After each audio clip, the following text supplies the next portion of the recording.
I'm Aziza McGill Ayinde, and my special guest today is Dr. Brad Gooch. He is a poet, essayist, and a New York Times bestselling author, but most importantly, he's a professor right here at William Paterson University. His work has been featured in numerous magazines, including The New Yorker, Vanity Fair, and Harper's Bazaar, and his forthcoming book, Rumi's Secret, The Life of the Sufi Poet of Love, will be available in January 2017. Hello, Dr. Gooch. Hello. Welcome. Good to see you. Thank you. How are you? I'm fine. So tell us a little bit about who Rumi was and why you were inspired to write about him. Well, Rumi is a 13th century Sufi poet, Persian, but he's also known as the best-selling poet in America because there's translations of Rumi, especially in the beginning in the 1990s, really caught on in America. I read them and they were, so first, like most people, was entranced by the poetry of Rumi. At a certain point, though, I realized nobody knew who he was, whether he was Buddhist or Muslim, where he was from. So I became interested in trying to put a face to this name in some way and a context of his place in history. Okay, so is there anything specific that poets can learn from Rumi?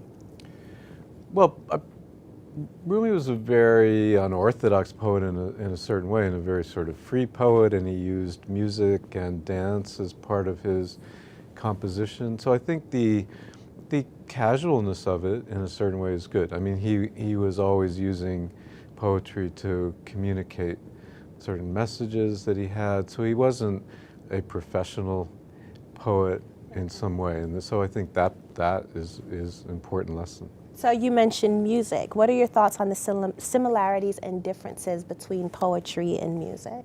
So there is always, in the very word lyric, I mean, there's a connection always between music and poetry. And in Rumi, it was very overt. I mean, he was using instruments and dance as part of his composition.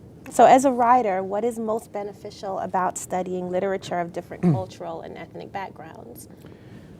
Well, I think especially now we live in a global kind of culture, and Rumi is very much part of that. So online, I mean, Rumi has been revived also because of interest online. I tweet translations that I do of Rumi's poetry. If you look at his Facebook page, he somehow has 20 million followers or something.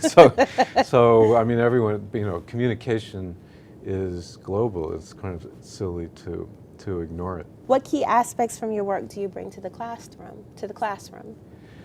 Well, I suppose that I both teaching literature and writing. Since I write, I kind of bring that point of view into the teaching of literature. Okay. And vice versa. I think students who are beginning to write, or at any point doing creative writing, the most helpful activity is reading other people's writing.